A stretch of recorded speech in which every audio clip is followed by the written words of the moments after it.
Hei, salutare la toată lumea!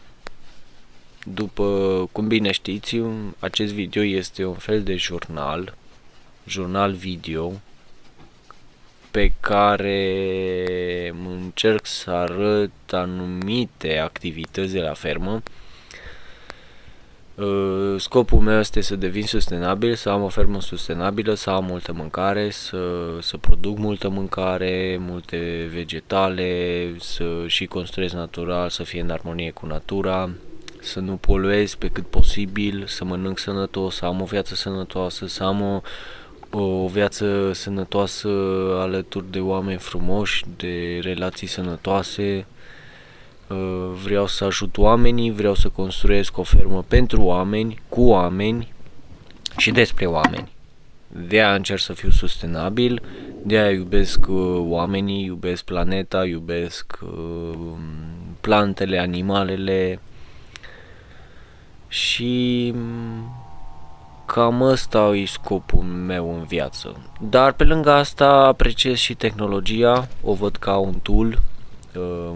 Social media la fel, văd ca un tool, văd că oamenii stau mult pe telefon și fac aceste videouri ca să ajung la oameni prin tehnologie, ca să nu, de exemplu, dacă nu intrăm în tehnologie, multă lume nu știa despre mine. De-aia cumva share-uiesc și arăt anumite activități de aici de la fermă ca să inspir, ca să atrag oameni, ca să vadă anumiți oameni ceea ce fac, pentru că ați dat de mine, pentru că ați căutat permacultură, construcții naturale, sustenabilitate și avem aceleași idei. Pornind de la asta ne leagă, sunt chestii care ne leagă foarte mult și natura cumva ne leagă cam pe toți. Primesc mesaje de la oameni care își trăiesc visul prin mine și mă bucur tare și repet, tehnologia mă ajută și ne ajută ca să scoatem în evidență anumite părți ale noastre, ceea ce mă bucură tare mult și contribui în ceva de folos oamenilor.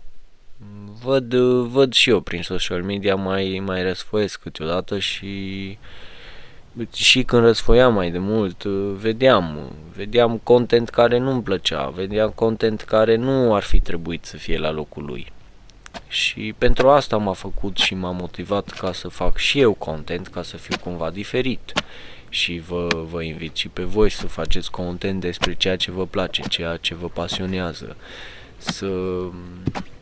Cel mai bun exemplu pe care vi-l pot da, l-am auzit și eu de la altcineva, de la Gary Vee, dacă îl știți, m-a motivat foarte mult ca să fac content.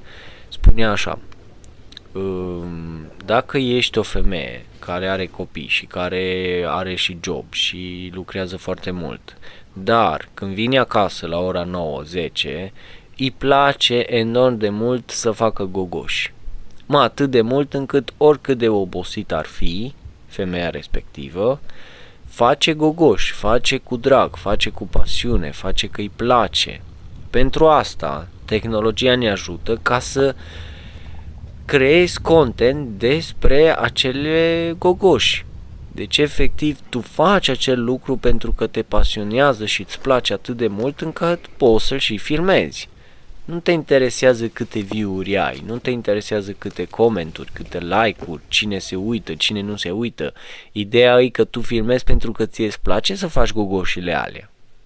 Și le faci, le share-uiești cu alții și cine știe, poate din 5 view-uri, unul e al lui un vecin, un view care te știe și zice: fii atent, eu nu știam că tu faci gogoși, vreau să cumpăr și eu gogoși, oare vindiți gogoși?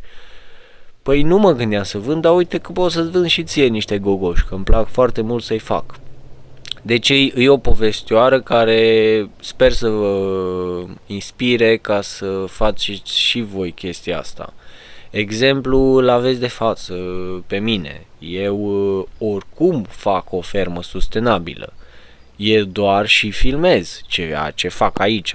Filmez natura că îmi place să mă plimb, îmi place să văd chestii faine, să le și filmez. Nu prea fac poze, din păcate, și aș vrea să fac mai multe poze ca să-l pun pe thumbnail, că nu prea am thumbnail-uri foarte, foarte bune și da, pentru asta ar trebui să fac niște poze. În fine, să lăsăm asta deoparte. Ideea e de videouri. Îmi place foarte mult să filmez, să editez, să am content foarte mult, ca să cumva chestia asta cu contentul m-a pus într-o poziție de obicei. Adică mi-a intrat într-un obicei ca să filmez și să postez și cumva e un obicei sănătos și încerc să-mi cultiv tot mai multe obiceiuri sănătoase și bune, să fiu sănătos, printre obiceiurile mele aș vrea să includ și oamenii, să aloc mai mult timp oamenilor. Sunt foarte importanți oamenii în viața noastră și relațiile cu oamenii. Printre cele mai importante, că sunt multe și alte multe chestii importante în viața noastră, dar da, îmi place să construiesc pentru oameni, cu oameni, despre oameni, construcții naturale, ferme, vreau tot mai mult. Îmi plac și animalele au rostul lor. Parcă în mintea mea plăcerile și iubirile cred că sunt catalogate cât de cât egale, adică cred că mi-au satisfacție, plăcere și iubire cam din toate categoriile, să zic așa. O parte iubesc plantele, natura, cerul, soarele, tot ce ne înconjoară. O parte am și pentru oameni, multă am pentru ei, că îmi plac și iubesc oamenii. Am și pentru animale și animalele iubesc, țin la ele. Ele nu vorbesc cu mine, dar comportamentul lor mi-arată că, într-adevăr, îmi transmit informații că le place sau nu le place anumite chestii. Îmi plac tot felul de gâze, insecte, fluturi, ciuperci, îmi plac ciupercile, să le văd, să le culeg, dar în special să le mănânc. Sunt foarte gustoase ciupercile și da, cred că ciupercile iubesc mai mult pentru că le mănânc. Cred că asta ar fi cuvântul potrivit pentru ele. Dar și ce fac ele mă fascinează, deci ciupercile mă fascinează în felul lor de a fi, nu știu dacă le iubesc neapărat. Le iubesc, v-am zis, din cauza că îmi place să le mănânc. Dar îs fascinant așa cum cresc ele, cum cresc, de unde îs, că ele nu sunt nici animale, nici plante. Și au o inteligență așa aparte. Oricum tot ce ne înconjoară e o inteligență pe care noi nu o să o cunoaștem momentan. Nu știm despre foarte multe chestii. Cred că mai multe nu știm noi oamenii, așa în general, toți oamenii la un loc, față de ce știm. Credem noi că știm foarte multe, dar nu știm. Nu cred că știm mai nimic. Adică nu știm pentru că suntem foarte limitați, adică creierul nostru e mult prea limitat pentru a înțelege unde suntem, ce suntem, nu știu, tot ce ne înconjoară, nu? Chestii care, uite, pot să deschid cutia Pandorei, adică fizica cuantică. Dacă cumva ne uităm în fizica cuantică, o să vedeți că nu știm nimic, adică oi, atâtea îs, da. Oricum, vă mulțumesc tare mult că mă urmăriți, mă bucur tare că vă place. Da, sunt fascinat de microfonul ăsta care l-am luat acum și sper să mă auziți foarte bine, să se audă foarte bine. Înregistrez audio și editez, pun ceea ce lucrez prin curte, pun peste. Sper să vă placă, să nu uitați să-mi dați câte un comentariu despre orice ce vă pasionează sau ce vedeți la mine, vă place sau nu vă place, sau de ce vă place sau de ce nu vă place. Ce ați vrea să vedeți în continuare, aș vrea tare mult, citesc foarte mult, citesc comentariile voastre, doar că nu răspund tocmai la toate, le iau pe rând așa, în câte o zi, le iau pe toate și răspund la toate. Aș vrea să răspund iar în comentarii prin videouri.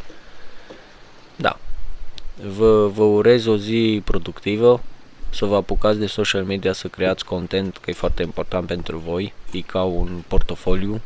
Nu vă gândiți și nu vă uitați la like-uri, la comentarii sau câte view-uri aveți, pentru că nu contează. E irelevant pentru început și începutul e ani de zile, dar aveți doar de câștigat. Nu bani, nu faimă, ci altceva. Cred că relațiile cu oamenii din jurul vostru și cu voi înși vă urez o zi minunată. Toate cele bune. Pa, pa!